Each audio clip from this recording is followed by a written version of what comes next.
ഒട്ടും പ്ലാനഡ് അല്ലാത്തൊരു surprise delivery ആയാലോ? പെട്ടെന്നുള്ള ഓർഡർ ആയതുകൊണ്ട് തന്നെ പർച്ചേസിങ്ങും ഡെലിവറിയും എല്ലാം ഒരുമിച്ചായിരുന്നു. രണ്ടുപേരും ഒരുമിച്ച് കിട്ടാത്തതുകൊണ്ട് തന്നെ നമ്മൾ സെപ്പറേറ്റ് ആയിട്ടാണ് ഡെലിവറി ചെയ്തിട്ടുണ്ടായിരുന്നത്. എന്റെ ക്ലോത്തിങ് ബ്രാൻഡിൽ നിന്ന് ഇങ്ങനെ 2 ഡ്രസ്സ് കൊടുത്തിട്ടുണ്ടായിരുന്നു. അപ്പൊ ഈ അഡ്രസ്സാണ് തന്നത്. ഇവിടെ ഫായിദയുടെ ബാക്കിലാണ്. അല്ല, പാരിസ് അല്ല, ഫാറൂഖ്. അഡ്രസ് ഇവിടുത്തെ നമ്പറാ തന്നിട്ടുണ്ടായിരുന്നെ. ഒരു ഗൾഫ് നമ്പർ എന്തോ തന്നിട്ടുണ്ടായിരുന്നു. അപ്പൊ ഇതിൽ കോണ്ടാക്ട് ചെയ്തതാണ്. പക്ഷെ ഫാറൂഖിന്റെ പേര് പറഞ്ഞു. നമ്പർ ഏതാ?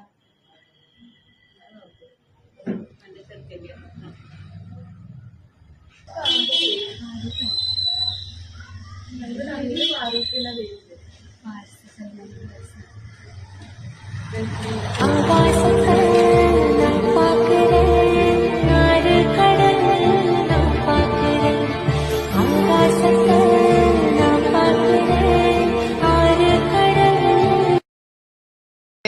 ഒരു ഓർഡർ വന്നിട്ടുണ്ടായിരുന്നു, ഒരു ആക്സസറീസിന്റെ. നിങ്ങളെ നമ്പർ തന്നിട്ടുണ്ടായിരുന്നത്. ഇൻസ്റ്റാഗ്രാമിലാണ് ഓർഡർ വന്നത്. നിങ്ങളെ നമ്പർ വന്നിട്ടുണ്ടായിരുന്നു.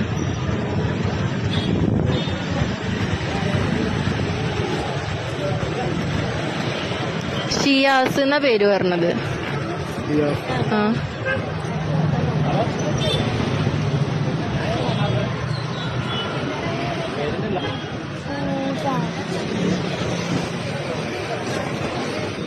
ആനിവേഴ്സറി ആണോ?